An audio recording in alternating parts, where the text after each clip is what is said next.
One day, a call for participants is announced for a new reality show where 8 people must fight for survival on an island.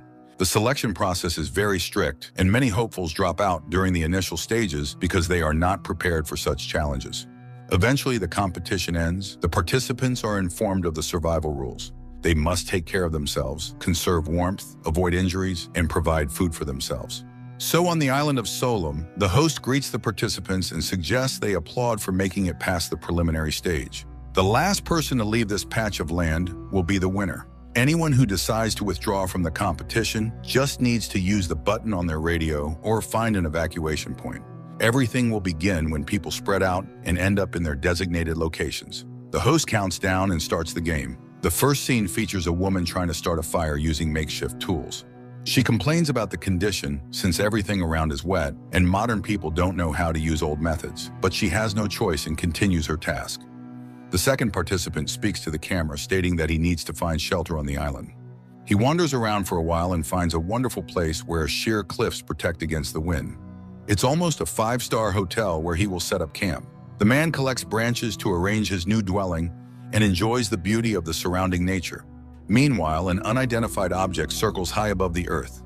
On the island, each participant explores the area, hoping to settle in comfortably.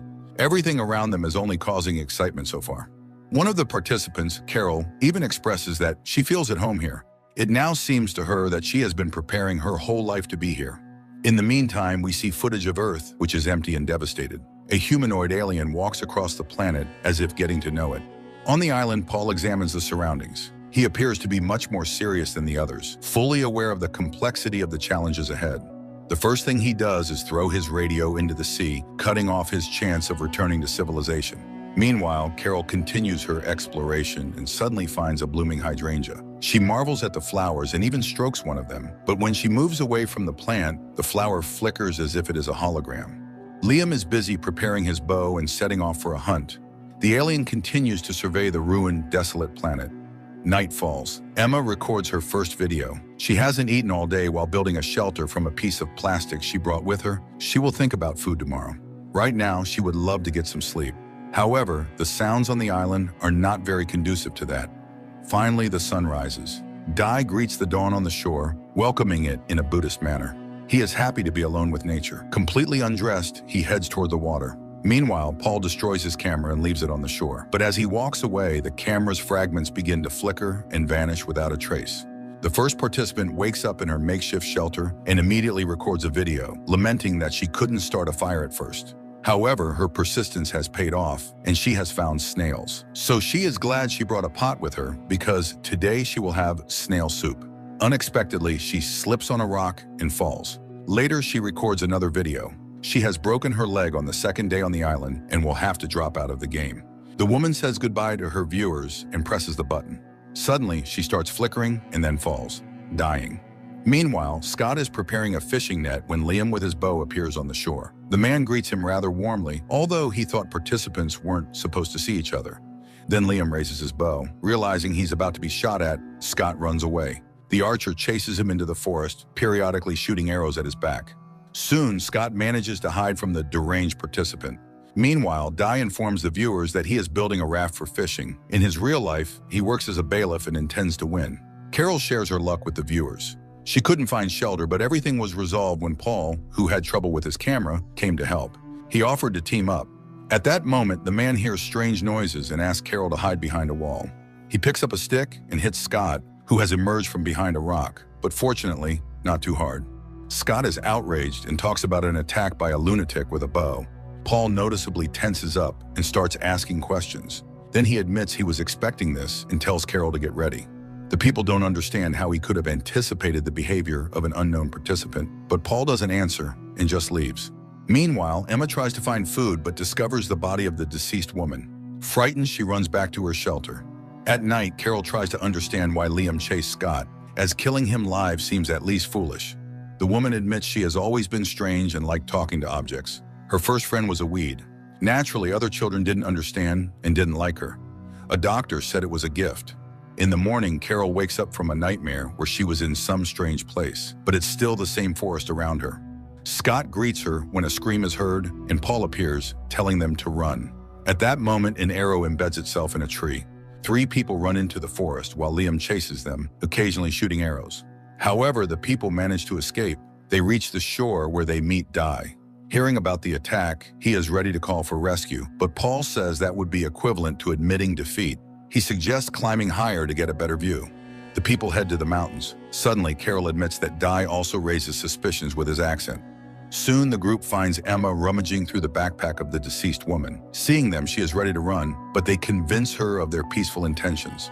She then cries and admits she is very scared because she felt someone was watching her. Di again suggests using the radio. But at that moment, Scott finds the deceased woman's radio and plays her last message, which reveals that after pressing the button, she simply died. Meanwhile, on the other side of the island, another participant dies from a sharpened stake. The next morning, Carol wakes up before anyone else and, after looking around, finds astonishingly beautiful plants. Sitting in front of them, she tells them about an incredible place somewhere out there. Then Liam approaches her and admits he needs the truth because the beauty is gone. He is a judge and doesn't want to kill her or anyone else, but he must signal those who kill. They didn't help people, so he has to act. Aiming at the woman, he leads her to the others, but the men attack him. A fight begins in which Liam pushes Carol hard and she falls, hitting her head on a rock. The woman regains consciousness in an unfamiliar room and sees a strange, transparent sphere in her hand. On the shore, the alien stands with glowing blue eyes and looks at the ocean with delight. But as if hearing something, it starts to flicker and disappears. Meanwhile, Carol wanders through a space resembling an office. Suddenly, a screen turns on in front of her, and a man on camera talks about how if someone is watching the video, it means they are the last one on the station, and he is either dead or hiding in a bunker while there are supplies of oxygen and food. He strongly asks others not to go outside and hopes that everything will be forgotten. At this point, Carol comes to her senses and finds herself being carried on a stretcher. She admits that something is happening to her, but Paul reassures her, and then they see the second participant killed by a wooden stake. Soon they reach the seashore, and the men admit they took care of the body. Now they need to secure themselves. Meanwhile, Liam regains consciousness in some pit and climbs out. Carol tries to get answers from Paul. She realizes that Liam needed him the most. Now she is visited by visions of some institution or laboratory. Paul then admits that life on Earth has ended because people poisoned the environment, started a nuclear war, and used up all natural resources. The game on the island is humanity's chance for survival. He was a radio astronomer when he received a message from aliens promising to come soon to save the best. Everything around is a projection in her mind, and her body is currently at the station for selection. Carol doesn't believe this and comes to her senses in the same institution. An alien calls out to her, calling her Solum, which means special or unique. He is a collector created in her mind to facilitate understanding, and he asks to see her sphere. The woman hands over the object, and the alien seems to bathe in its energy. Carol finds herself in some white space and demands answers. The alien admits that everything around is made for the meeting. He is a program created for first contact. For years, humans sent messages to the stars, and they arrived, but they cannot save everyone. Carol reaches for the sphere and suddenly sees burning forests, melting glaciers, catastrophes and calamities, and dying people, whom rulers convinced of their safety until the end. Then Carol comes to her senses by the campfire. Paul announces that they are supposedly in an alien laboratory, but they don't believe this and begin to argue with him. Paul explains that aliens sent spheres all over the world to conduct selection and choose the most worthy. He and his friend Liam learned to deceive the spheres, and Carol came up with a new way of communication because she is special. In the morning, people spot Liam and flee. Paul asks Carol to hide on the highest peak because only one will survive. Then he suddenly admits he was her husband. The woman tells the others to hurry to the mountain, but a wooden stake flies from the forest and kills Dai. Liam appears, but Paul stops him with his own bow. Liam asks them to understand that the aliens never intended to save them, and he charges at Paul. The men fight, and Liam, who intends to win the game and bring a bomb to the alien ship, emerges victorious. Carol screams in horror, but Scott reminds her that her husband sacrificed himself. They continue running. However, Emma twists her ankle, and Scott suggests setting a trap. Liam sees the woman and is told she was left behind due to her ankle. Then Scott and Carol attack Liam, but he manages to grab and kill Emma. However, Scott wounds Liam. He sends Carol to the peak where the game's exit is, while he stays behind to guard the defeated enemy. Scott watches as Emma's body flickers and realizes that everything Liam said is true. He reminds her that only one will win and survive.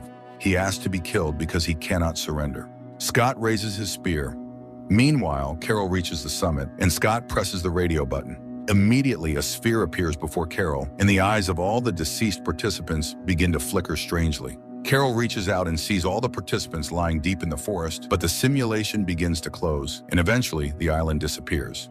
The woman finds herself on the floor of the laboratory with the sphere in her hand. In front of her are the bodies of the participants whom she says goodbye to.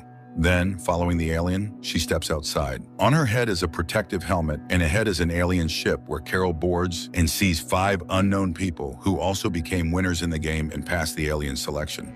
Together with her, they now look at the destroyed Earth. The film ends here.